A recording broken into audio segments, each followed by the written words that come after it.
Olá! De acordo com o relatório Justiça em Números de 2021, o Judiciário Nacional tem algo em torno de 62,4 milhões de ações em andamento e 76% de taxa de congestionamento. Já no Poder Judiciário de Mato Grosso do Sul, essa taxa de congestionamento chegou a 79% também no ano de 2021. Um dos motivos que impulsionam esse crescimento da litigiosidade no país e no Estado são os processos com objetivo e razão do ajuizamento comuns entre si, as chamadas demandas repetitivas ou de massa.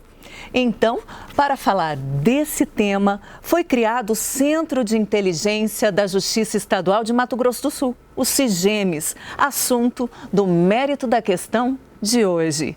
E aqui comigo estão as responsáveis pela parte operacional do Centro de Inteligência, as juízas Adriana Lamper e Liliana de Oliveira Monteiro. Magistrada, o que é o CIGEMES? O CIGEMES, ele é um núcleo, um grupo de articulação entre os atores jurídicos que tem como finalidade combater a litigiosidade excessiva, que é um dos graves problemas que atingem o Poder Judiciário nos últimos tempos. A gente até falou sobre isso aqui na abertura do programa. O que deve justificar o porquê criá-lo, né, magistrada? Seria por aí? Exatamente, Fernanda. A ideia de criar o Centro de Inteligência é justamente aperfeiçoar os serviços judiciais, né, do Poder Judiciário, no sentido de realmente dar uma melhor prestação de serviços em relação à população e todos os demais atores, como a doutora Liliana falou, em relação tanto os juízes, em relação aos advogados, em relação aos promotores e principalmente aos cidadãos, defensores públicos também, por isso que é importante essa articulação que ela mencionou. Uhum. Quanto tempo o CIGEMES existe, né? E o que vocês já têm visto, assim, de efeito prático mesmo, nem que seja pequeno, mas que tenha provocado um efeito? O CIGEMES existe desde julho de 2021. Ele surgiu da Resolução 349, que foi editada pelo CNJ, já com esse foco de combater as demandas repetitivas, né? Enfrentar e combater. Com isso, o Tribunal de Justiça do Mato Grosso do Sul, em 2021, por meio de um ato administrativo também, de uma resolução, criou o CIGEMES e, posteriormente, por meio de uma portaria, ele instituiu os membros. E quem compõe o CIGEMES? Quais as pessoas, os profissionais que fazem parte desse centro? Ele é composto, na verdade, de dois grupos. A gente tem o grupo decisório e o grupo operacional. No grupo decisório nós temos o desembargador Bertelli, o desembargador Luiz Gonzaga e o desembargador Faça. E também como juiz auxiliar o Fábio Salamini. E no grupo operacional é composto por 5 juízes, né? Nós somos em 4 juízas, né? Eu, a doutora Liliana, a doutora Tiele, a doutora Janine, e também nós temos o Marcos Abreu, também juiz, que faz parte do grupo operacional. E é bem bacana, porque a nossa interação é muito grande, então isso resulta num trabalho muito bacana que é apresentado pelo centro. Claro. E o que compete ao CIGEMES, magistrada? Ao CIGEMES compete monitorar os conflitos repetitivos, compete a gestão de precedentes e também a prevenção e o enfrentamento desses conflitos. É importante destacar que o Centro de Inteligência ele foi um movimento decorrente da atuação dos juízes federais. Então começa de uma base, né? E a partir dali, eles verificando essa questão de ter essas demandas repetitivas, né, e que afligem um problema comum do cidadão, eles procuraram estabelecer uma solução estrutural. A partir daí, isso teve reflexos muito positivos, principalmente entre as instâncias superiores, STJ, STF, e o CNJ encampou essa ideia, esse programa já criado, já estabelecido na Justiça Federal, estendendo a todo o sistema judiciário brasileiro. E uma das competências que a magistrada citou foi o monitoramento. Como as demandas são monitoradas? O nosso trabalho a gente iniciou, né, recentemente, o provimento, como a doutora Helena falou, foi criado em outubro, então a partir de outubro de 2021, julho de 2021, e a partir daí a gente começou a estudar o fenômeno em relação às demandas de massa e repetitivo. Então, a partir daí, a gente começou a montar a estrutura como que a gente vai trabalhar. Então, assim, foi um trabalho de criação, lapidação, e daí todos participaram para fazer essa criação. Alguns centros também estão iniciando os trabalhos, tanto é que está sendo criada uma rede nacional dos CIGEMs, dos estados, não só da parte em relação à Justiça Federal, justamente para dar esse amparo dessa parte de estrutura para monitorar em relação aos trabalhos envolvidos. Existem trabalhos em várias áreas. A primeira que a gente elegeu, a nota técnica número 1, foi em relação às demandas predatórias, em relação a essas demandas de massa.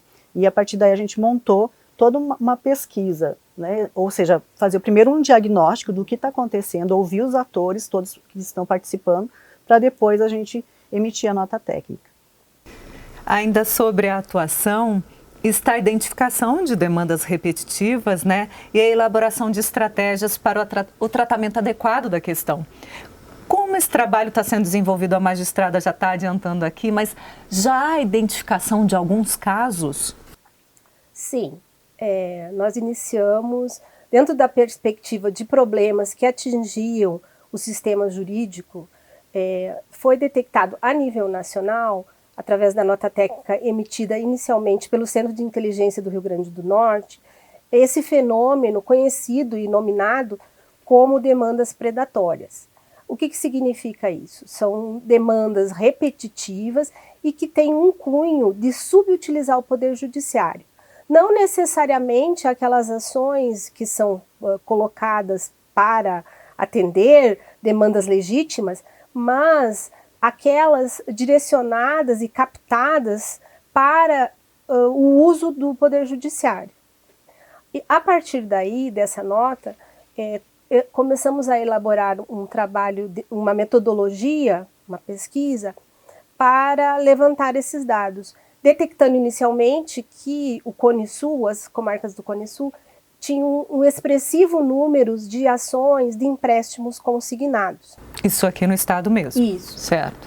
Com esse dado, nós procuramos buscar, então, outros elementos e fomos construindo essa nota técnica. Através do NUMOPED, a participação do NUMOPED, todos os atores envolvidos nessa questão. Então, Corregedoria, OAB, Ministério Público, INSS, a Senacom, que é o órgão do consumidor. Ouvimos todos eles em reunião a respeito dessa questão e formamos um diagnóstico, o qual culminou na edição da nossa nota número 1. Certo, eu ia perguntar exatamente sobre isso, né? Qual é o reflexo nas comarcas, né? Para a gente dizer aqui para o telespectador que não fica aqui em Campo Grande, capital, mas que isso vai servir para todo o interior do estado, né, magistrada? Exato. Na verdade, o que é importante diferenciar é essa questão que nem toda demanda repetitiva ou demanda de massa é uma demanda predatória. Então, o objetivo realmente é fazer esse diagnóstico em relação às demandas. O primeiro momento foi em relação às demandas predatórias. A senhora poderia conceituar os dois para a gente? A doutora já conceituou um, só para ficar claro aqui nessa fala. Então, nós temos, por exemplo, várias demandas de massa quando a gente tem em relação ao consumidor, mas nem sempre uma demanda que envolve o consumidor, ela é uma demanda predatória que visa a subutilização do Poder Judiciário, né? O Judiciário está sendo utilizado de uma forma a prejudicar todos os demais também atores, principalmente os jurisdicionados. Nós temos uma pesquisa, acho que foi de São Paulo, Tribunal de Justiça de São Paulo, em que aconteceu quando ocorreu uma quantidade enorme de demandas que ingressaram, quando o magistrado demorava 1 ano para sentenciar, isso demorou 3 anos posterior, em razão da quantidade de processos que ele recebeu. Então, a visão do centro é justamente tornar essa visão geral, macro, de todo o sistema e tentar pontuar, ouvindo todos os atores, como a doutora Liliana falou, em relação a Senacom, INSS, todos, promotoria, defensoria pública, a OAB também, para a gente fazer esse diagnóstico e apontar as soluções da maneira de tornar o Poder Judiciário realmente mais eficaz. E uma vigilância em todos os municípios, todas as comarcas. Exatamente. Até a gente montou um painel em relação, BI, em relação a essas demandas, o foco primeiramente em relação a essas demandas que foi feita a nota técnica, justamente para fazer esse levantamento. E a Secretaria de Informática nos auxiliou muito em relação a isso. E em relação ao feedback feito ao Cone Sul, foi elaborada uma nota, né? E qual é a sequência desse trabalho? Então, o trabalho do centro, e especificamente esse sobre demandas predatórias, ele tem um foco sistêmico. As soluções que foram sugeridas, porque em nenhum momento a nota tem o propósito de interferir na função jurisdicional do magistrado, da magistrada, aponta alguns aspectos que poderiam ser analisados para se caracterizar essa demanda predatória. Entre eles, a análise da procuração, em que algumas constatou-se serem falsificadas, algumas com um tempo de data muito para trás, né? 2, 3, 5 anos. A ausência da parte autora nos atos que se conduz durante o processo. Nós percebemos e recomendamos, então, como sugestões, porque a intenção não é interferir na função jurisdicional do magistrado e da magistrada, foi percebido pela análise de processos, foram analisados 300 processos, né, de todo o estado. Então, percebeu-se que haviam procurações falsificadas, procurações com datas muito anteriores ao ajuizamento da ação. Em alguns casos foi feita constatação, onde denotou-se que a parte não havia contratado aquele profissional para entrar com a ação, né, nem sabia da existência.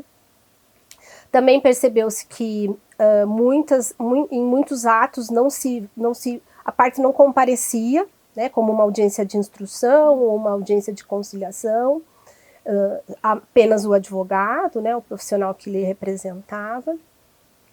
Também se percebeu que havia uma captação de clientela por alguns advogados para usar esse tipo de expediente e ingressar com essas ações no judiciário. E quando ele trazia a tese jurídica, ela era muito genérica. Ela não trazia dados efetivos dos fatos, se referindo assim, de uma forma muito sutil a respeito. Creio que contratei, não lembro se contratei. Né? Então, a partir da compilação de todos esses fatores, foi se chegando ao diagnóstico da existência e de quanto ela prejudicava o sistema de justiça, inclusive economicamente. Nós demos esse feedback na nota, porque essas ações são patrocinadas pela assistência judiciária normalmente. E a gente falou aí de uma ocorrência, né? Mas o que fazer em relação à prevenção de conflitos? Já pensaram sobre isso? Que trabalho pode ser feito? Pode falar. No primeiro momento, então, como a Lili falou, a nota técnica que ela foi construída, ela não visa interferir na decisão do juiz, né, independência do juiz, e nós construímos ela ouvindo juízes, ou seja, por meio de uma pesquisa, reuniões com juízes, né, como já foi colocado com os outros atores. Foi realizado esse estudo de caso para fazer esse diagnóstico de 300 processos também, e daí, com base nisso, nós emitimos a conclusão, foi emitida a conclusão, entre as quais, algumas delas, realmente fazer essa análise logo que chega a inicial, né, por meio de um sistema, né, isso a gente está construindo também, para realmente tentar fazer esse bloqueio, na verdade, né, uma análise realmente se é uma ação legítima, né, se realmente é legítima ou se está sendo realmente subutilizado o Poder Judiciário, que vai refletir eventualmente nos demais jurisdicionados que buscam o Poder Judiciário. Então, a ideia é tornar mais eficaz o trabalho prestado. Uma coisa que é importante ressaltar é que cada magistrado, cada magistrada irá detectar se existe ou não essa situação na sua área de jurisdição. Então, quando ele detecta, ele toma essas providências, né, inclusive a comunicação do centro, e caso ele verifique que há ocorrência de fatos já que extrapolam a mera litigância, né, como, por exemplo, encontrar uma procuração falsa dentro do processo, então a providência é que se comunique os órgãos competentes, como OAB, como Ministério Público, né, para que sejam adotadas as providências cabíveis em relação a isso. E isso se constitui num meio de combate desse fenômeno de demandas predatórias. E que bom a existência do centro, né? Eu tenho uma referência também a quem me reportar ou pedir apoio, né? Na verdade, para tratar esses assuntos. Existe também a gestão de precedentes? Sim, a gestão de precedentes, ela é uma das funções, como a gente já colocou, do Centro de Inteligência, né? Ela é uma das atividades, juntamente com a articulação de outros órgãos do Poder Judiciário, que também tratam dos precedentes, como, por exemplo, o NUMOPED, né?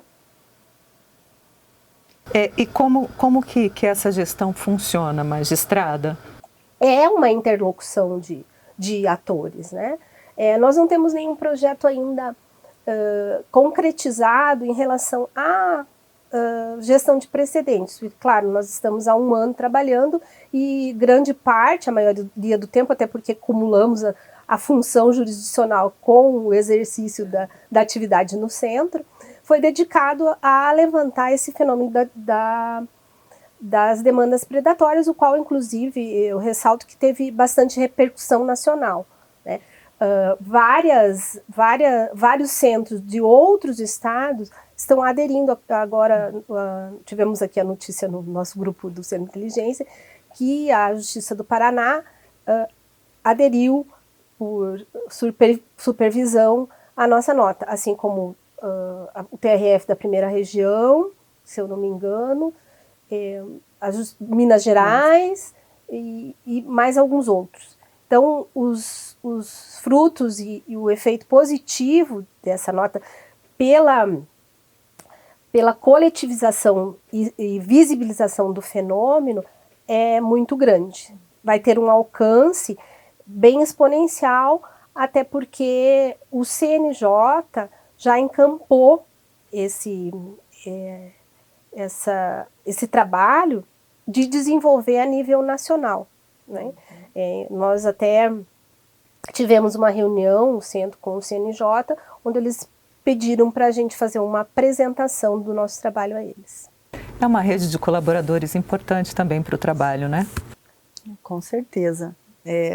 Está sendo realmente construído e articulado essa rede, tanto em nível estadual, conversando também com a Justiça Federal. É muito a interessante. Nível nacional, né? É a nível nacional. Exato. É uma rede que se estabeleceu para resolver problemas de uma forma estrutural, que não só a jurisdicional.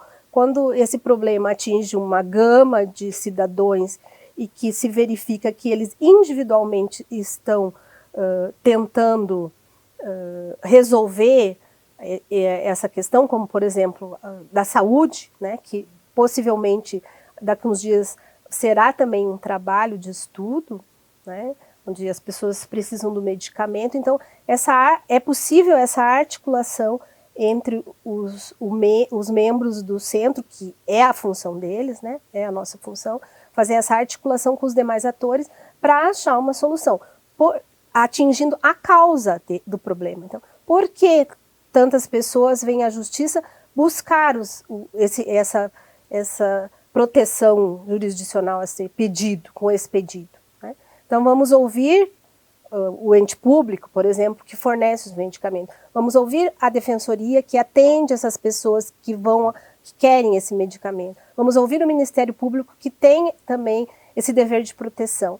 E dentro disso se criar uma solução conjunta para que a litigiosidade a respeito disso, e no caso aqui o exemplo dos medicamentos, seja diminuído e um benefício a todos. O objetivo geral, né? No próximo bloco, você fica sabendo de que forma o Centro de Inteligência pode contribuir para melhorar as rotinas dos processos judiciais. O mérito da questão volta já.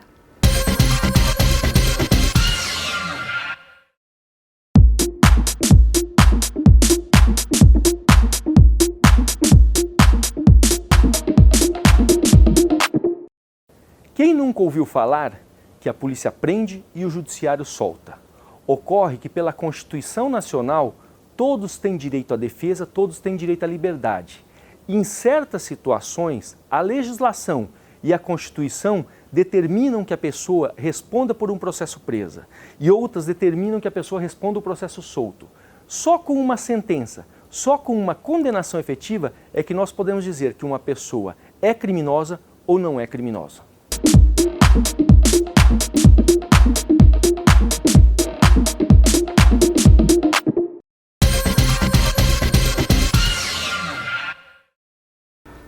O mérito da questão sobre os CIGEMs está de volta e sigo conversando com as juízas que integram esse importante centro de inteligência do Tribunal de Justiça do Estado.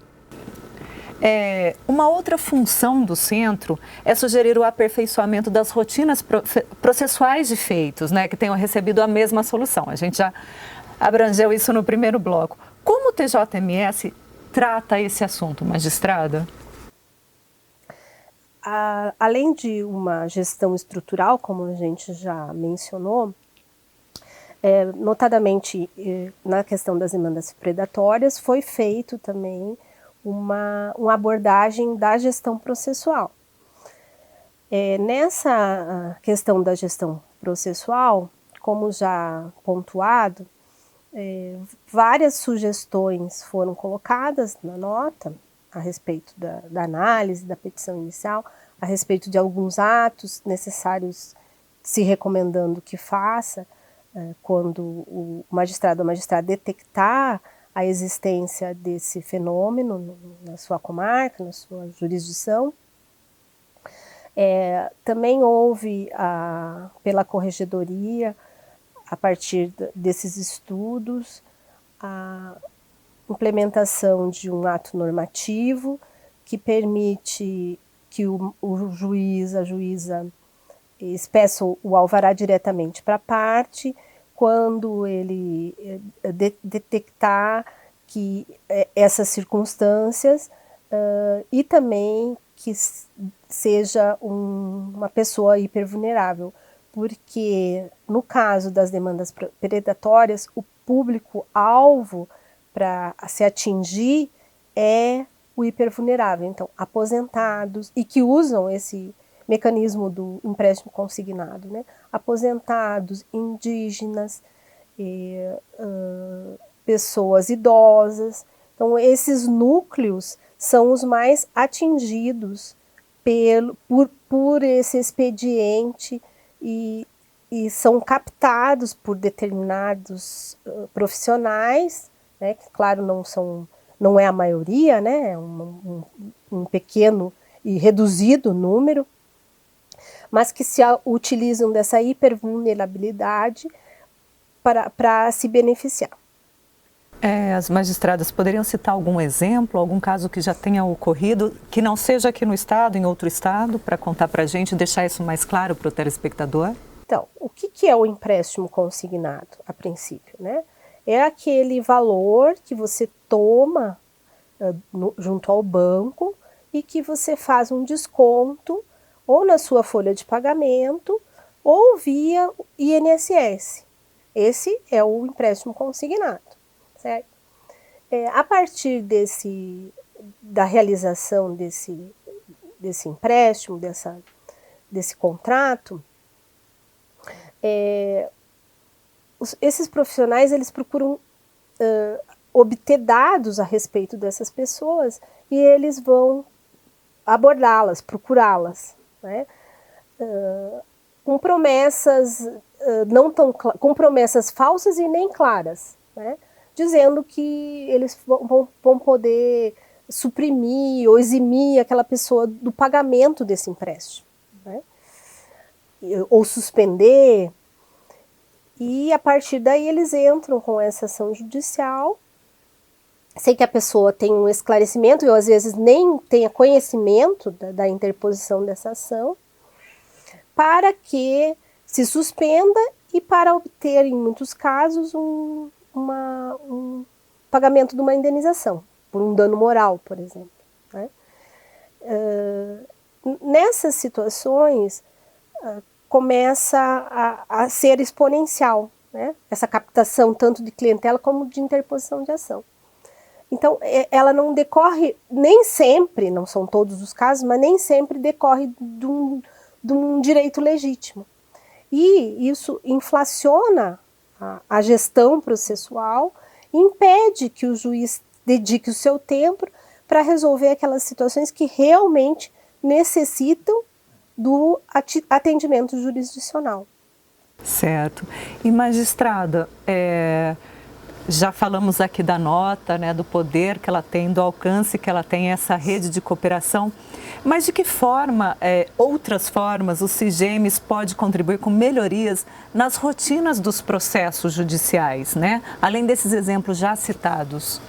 Uma das propostas com a criação do Centro de Inteligência é justamente dar essas sugestões em relação à melhoria, as melhorias que podem acontecer em relação tanto ao fluxo, em relação ao cartório, em relação a gabinete, mas não interferir na decisão do juiz, mas verificar onde existe um estrangulamento, ou seja, onde realmente precisa ser trabalhada essa questão e fazer essas sugestões, tanto em relação à parte de informática ou também na própria questão de gestão em relação a essa situação. Mas o primeiro momento a gente precisa, é necessário fazer um diagnóstico para ver qual que é a situação, para eventualmente ou colocar as sugestões, né, que poderiam acontecer em relação a isso. E quando a gente fala de público beneficiado, né, não necessariamente é só esse mais próximo, né? É claro que a ideia é chegar lá na ponta, mas como que a gente pode falar aí e definir esse público que vai ser beneficiado pelo centro, pelo trabalho do Centro de Inteligência? É de uma forma ampla e abrangente, né? Os benefícios positivos vêm para todo o sistema de justiça e também para o jurisdicionado, né? Porque se melhora a eficiência e a celeridade da aplicação da lei, né,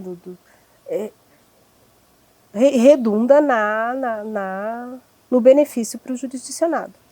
Complementando o que a doutora Liliana falou, essa parte de custo-tempo, né, em relação ao custo, porque realmente, como ela colocou, esses processos, muitas vezes eles têm a justiça gratuita, então quem realmente paga é toda a população, e esses que não existe uma causa legítima, e em relação ao tempo, ou seja, se ocorrer uma quantidade muito grande de processos em que o juiz precisa, né, trabalhar em cima deles, evidentemente que as causas legítimas também saem prejudicadas em relação à entrega da jurisdição. Então existe toda essa visão macro no sentido de custo e tempo, né? É um impacto bem grande, né? Ainda falando de beneficiados ou partes envolvidas aí, em relação aos operadores do direito, qual a importância da participação do Ministério Público e da Defensoria Pública? são órgãos que integram o sistema de justiça e, obviamente, que a participação deles, que aliás foi muito colaborativa e muito receptiva nesse nosso primeiro trabalho, né, com essa experiência a gente já pode relatar, é de suma importância. Não temos como excluí-los de resolver um problema que atinge todo o sistema de justiça estrutural sem que haja a participação do Ministério Público e da Defensoria Pública. Uhum. E de que forma os advogados podem contribuir para a implantação de medidas pelos CIGEMs, doutora?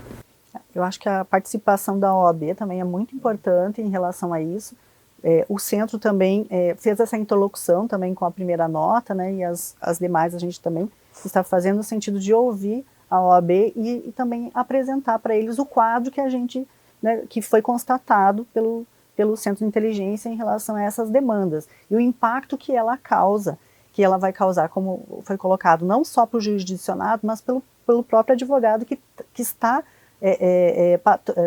como patrocinador de uma demanda legítima. O tempo, né, também vai atingi-lo. Então essa também é uma forma também de trazer a OAB para a discussão, também para estar junto com o centro, né, apontando as soluções para esses problemas que são levantados nesse diagnóstico.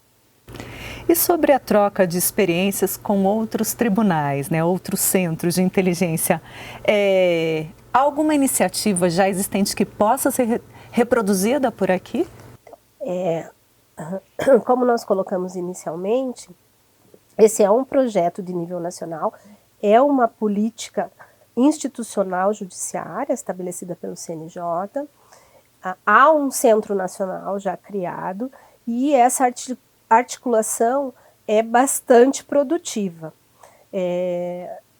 tanto a nível nacional quanto estadual, porque nós temos recentemente criado então a rede de centros de inteligência estaduais, né? Então há o nacional, a rede de inteligência da Justiça Federal e também a rede de centro de inteligência da Justiça Estadual. No último mês de maio, no final do mês de maio, se não me engano, foi feito um encontro em Minas Gerais, onde todos os centros participaram e discutiram essas questões de como os centros de inteligências podem ganhar efetividade e como eles podem se articular para que todo o sistema de justiça tenha aí o seu retorno com o trabalho deles. Além disso, de tempos em tempos, mês em mês, não falha a memória, são feitas caravanas virtuais que são apresentadas até via YouTube e são disponíveis para quem tiver interesse, onde cada centro, a uma oportunidade, apresenta um tema e de como ele estruturou, e de como ele trabalhou, e de como ele enfrentou, e quais foram os resultados desse trabalho. Que bacana, que legal. O enfrentamento da demanda processual, como colocado aqui, é um desafio para todas as esferas do Judiciário Nacional, né? E o TJMS é reconhecido por propor soluções inovadoras.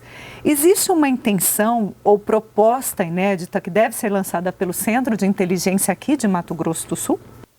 Eu creio que o centro, por si só, ele já é um inovador e também arrojado, né? Porque ele vê o sistema de justiça de uma outra forma, certo? Então ele vem agregar para auxiliar no combate a essa litigiosidade excessiva que estamos enfrentando nos últimos anos.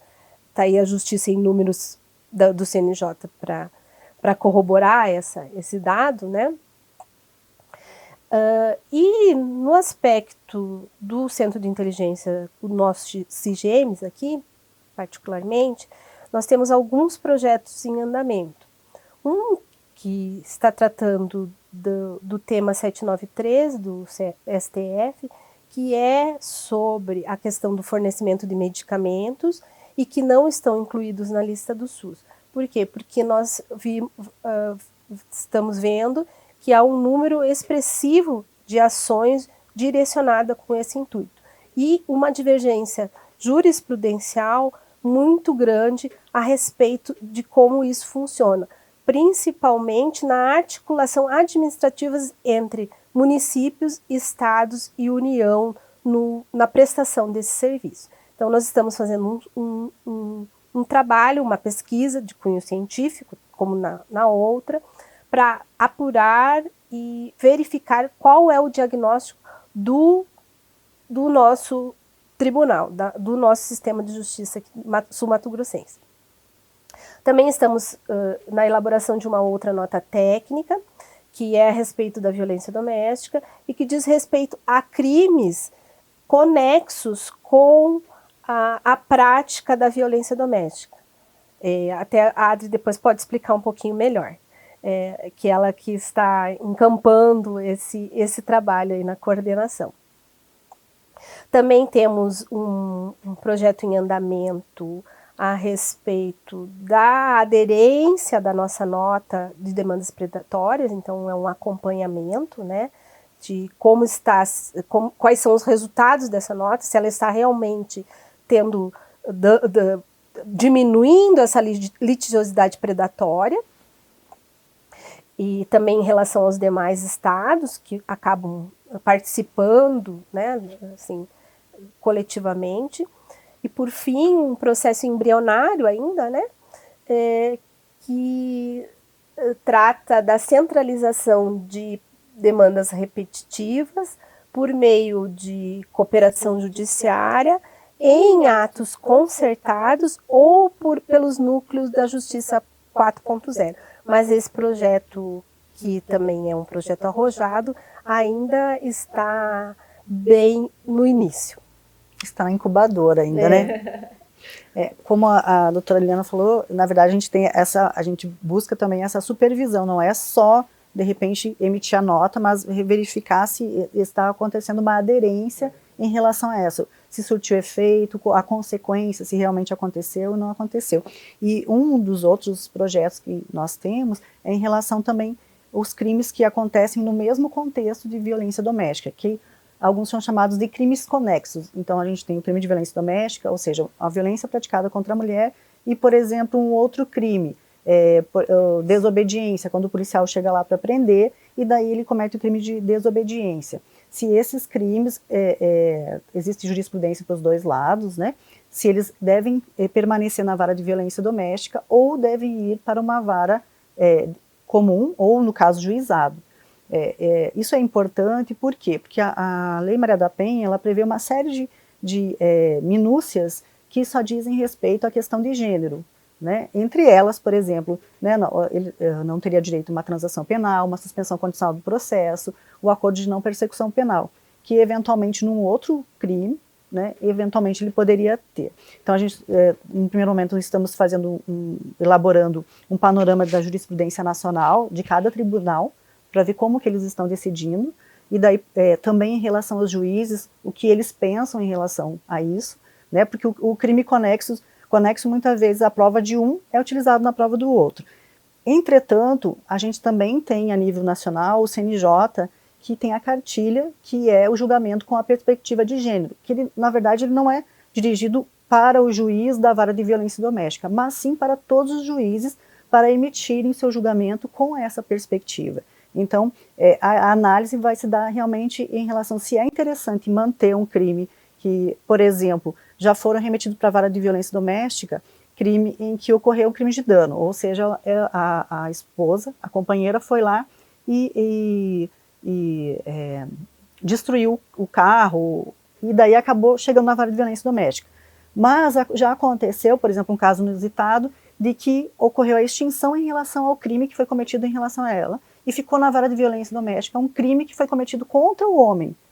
Então, assim, uma situação bastante inusitada que a gente precisa sentar realmente para conversar. E com isso, nós vamos chamar, então, já agendamos com o Ministério Público, com o Núcleo da Defensoria de Proteção à Mulher, também de violência doméstica, ouvir também os defensores que fazem a defesa do homem também, né, do réu, né, não necessariamente homem, do réu no processo, e também a delegacia de polícia, onde é o primeiro lugar que chega. Então, assim, como que é tratado, como que é investigado, se isso realmente é interessante, está lá, não está lá, mas nós precisamos ouvir os atores. Então, o legal do centro é que ele ouve todo mundo, porque não adianta o juiz assim, não, é assim e pronto. Mas, de repente, a solução está lá no início, né? A gente conseguiu ouvir todo mundo, então fica bem bacana. E qual que é a expectativa, né, em relação ao CIGEMES? É bastante novo, a gente já colocou aqui que ele é de 2021. Como que ele está sendo recebido pelos desembargadores desse estado? E quais são as expectativas mesmo em relação ao centro? Eu queria que vocês colocassem isso para a gente finalizar essa entrevista. Eu acho que as expectativas são muitas, né? Nós trouxemos aqui várias funções que o centro se propõe, né? Então, o sistema de justiça, até por não conhecer, né, muito e não estar acostumado a lidar com esse tipo de tratamento, né, um órgão mais hierarquizado, tem uma visão de que o centro vai trazer uma solução, né? Mas na verdade não é isso. Na verdade, é dar essa visão sistêmica desses problemas que atingem todo o sistema de justiça, todo o poder judiciário, e coletivamente, por meio do conhecimento, né, que todos temos, construir uma solução que beneficie quem está lá na ponta, que é o nosso usuário do serviço judicial, né, que é o jurisdicionado. Então, eu acho que essa é o maior desafio, é nós concretizarmos e levarmos adiante a implementação do trabalho do Centro de Inteligência, e o qual, dentro do centro, nós estamos recebendo o grupo operacional, que é composto por juízes e juízas, né, está tendo um apoio muito, muito grande do grupo decisório, que é composto pelos desembargadores. A própria corregedoria, o corregedor, de uma forma muito clara, ele vem também reconhecendo esse trabalho, os juízes, as juízas, né, também têm se pronunciado e dado um feedback positivo. Então, com todo esse conjunto que se vai construir esse trabalho inovador e esse trabalho arrojado para modificar a forma de se ver a justiça que eu citei no começo. Na verdade, o centro é o Centro de Inteligência Coletivo, porque nós ouvimos todos os atores e existe essa interlocução, né, desde o tribunal, os juízes, né, e os demais atores. Então, ele é um centro de inteligência coletivo. Por isso que é inteligente, né, doutora? Obrigada, magistradas, pela participação no mérito da questão de hoje. Nós é que agradecemos. Nós que agradecemos, Fernanda, pela sua receptividade. Muito obrigada. O programa do Tribunal de Justiça de Mato Grosso do Sul, em parceria com o Legislativo Estadual, vai ficando por aqui. Lembrando que, se você quiser saber quais os temas que já estiveram no mérito da questão, é só acessar esses canais no YouTube. Até a próxima edição.